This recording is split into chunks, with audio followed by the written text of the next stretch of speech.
Hello, my name is Mike Curtis from Highland Hill Farm. Today we have in front of us a Japanese wheat bean maple, and I'm going to tell you how to water and how to fertilize it. When we fertilize our plants, we usually fertilize them about once or twice a year. The first time is just to make sure that it's the right color, and the second time is for next year's growth. The reason that we are concerned about fertilizing for next year's growth is that a Japanese maple is considered to be a determinate plant. A determinate plant means that each and every year that when it grows out, there's a determinate amount of leaves and stem that can be formed. And that the determined amount of leaves and stem formed is determined by last year's growing season.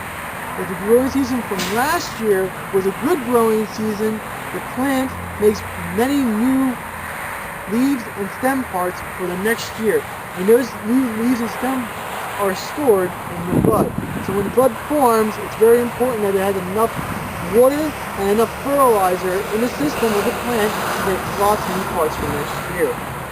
When we fertilize for next year, we usually fertilize in about early August. That way that the fertilizer can get into the soil and get into the plant system. Because in about late August and into the fall time is when the buds start to form. And when we use fertilizer, we use a slow-release fertilizer called Osmocote, and we just do a broadcast fertilizer just on the top of the plant on the surface. We don't ever put any fertilizer injections or any of the liquid type in. We just use the granulated form that slowly releases over time. Usually, Osmocote comes in different colors for different years, and we can see here we have some green and we have some white.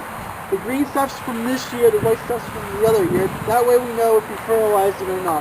And when we fertilize, this is just an example of some Osmocote, we just pour it in our hand and we just do a light broadcast just over the top. Kind of like that, just making sure that there's enough fertilizer on there for it to last most of the year. The Osmocote comes in different kinds. You have to read a label for how long each one lasts and for the strength. The other topic we're going to talk about is how to water these guys one after you plant them. When you plant them, you should make sure that when you dig the hole out, just dig it a little bit wider than the pot itself, so that when you set the pot into the ground, there's a good gap between it, and you can fill in the dirt in between the pot, the plant, and the surrounding soil, making sure that there's no air pockets in there.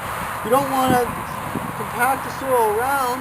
You just want to use your shovel to work the soil into the ground, getting rid of all the air pockets. After that, give it some water. That way it settles nicely. And after planting, make sure you go back and keep the ball moist. It's important to keep the ball moist, not overly wet or overly dry. If it's overly wet, there is no oxygen that gets into the soil, and then the root starts to rot and it dies. The whole plant dies. If it's too dry, the roots no longer grow and the plant wilts, and roots don't have cuticles on them, so once they dry out, they're toasted. So just make sure that keep it moist, and the plant should do fine. If you have any questions about the Japanese maple, just give us a call at 215-651-8329. Thank you.